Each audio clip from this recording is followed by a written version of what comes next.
Hey everyone. Today we're going to dive into a story that I think is going to hit really close to home for a lot of us. It's all about a family, their phones, and these invisible walls we sometimes build without even noticing. And it all kicks off with one simple question. So, let me ask you straight up. Think about it for a second. Is your phone bringing your family closer, or is it actually building a wall between you? It's a really simple question on the surface, right? But the answer? Well, that's usually not so simple. All right, let's meet the family at the heart of our story. We've got Ramesh and Gita. They're a working couple. They have two daughters, Radha and Sita. And look, from the outside, they seem like your totally normal, happy family. But as we're about to see, there's something going on beneath the surface. And here it is. This is the routine. They have a long day, they finish dinner, and what's the very first thing they both reach for? Yep, their phones. It's like a switch flips. The family time just ends. They're sitting right next to each other, but they might as well be miles apart. Each one lost in their own little digital world. Okay, so things are about to get shaken up a bit. The girls' grandparents come to visit from their village. And you know what that means? A fresh set of eyes. Eyes that are about to notice something the family has completely stopped seeing in themselves. So the grandfather arrives, and he's just kind of watching things unfold. He doesn't say anything at first. On day one, he just sees them grab their phones after dinner. Then, by day 3, he notices something else. The girls' homework isn't getting done. And then by day 5, he sees the kids themselves are glued to a screen while they eat. See what's happening? He's connecting the dots. It's not just one little thing, it's a whole pattern of distraction. And this is where it really gets ya. It's not just the grandfather who sees it, the kids. They're living it. The girls, Radha and Sita, they actually ask for help with their schoolwork. And one of them says, Papa is always on his phone after office. I mean, wow, they feel it.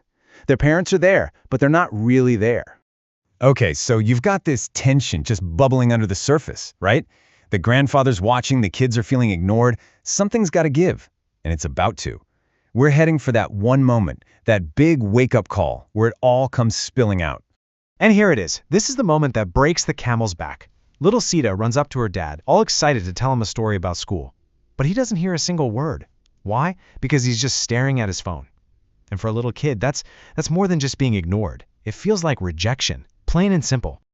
So, feeling completely shut out by her dad, she turns to her mom. And in this moment of just pure hurt and frustration, she blurts this out. Whew, can you imagine hearing that from your kid? It just lays it all bare, how invisible these children feel. And that's it. That's the final straw for the grandfather. He's been watching all of this go down, and he just can't take it anymore. He explodes. He finally says what he's been thinking. But here's the thing. He doesn't just shout. He hits them with these really pointed questions. Have you spoken lovingly to your daughters? Have you helped them with their studies? Have you even checked if their homework is done? Have you noticed the distance growing between you? See? He's not just complaining about the phones. He's forcing them to look at what they've been neglecting as parents. So there it is. The wake-up call has been delivered, loud and clear. Now comes the big question. What are Ramesh and Gita going to do? Are they going to get defensive, or are they actually going to listen and try to fix this? And thankfully, it works. The words hit home, hard. That night, they couldn't sleep. They just lay there, thinking about what their father said, about what Sita said, and realized he was right. The truth just completely broke through, and they knew they had to change. And wow, what a change. Just look at this. Before, evenings were spent staring at phones. After, they're spent together. Before, homework was incomplete. After, mom and dad are actually helping out.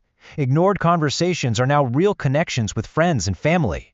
The transformation is, well, it's huge. So, you're probably wondering, how did they pull this off? Well, it wasn't just about trying harder.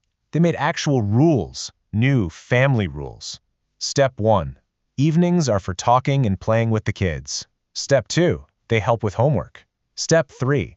They actually go out and see friends again. And the big one, Step 4. Phones are only used after the kids are in bed.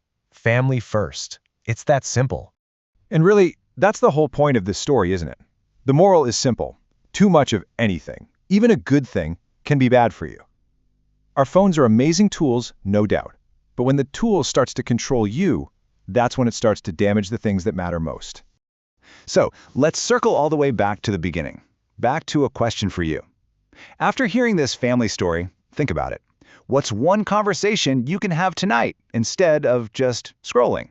Just one. It's definitely something to think about. Thanks for joining me.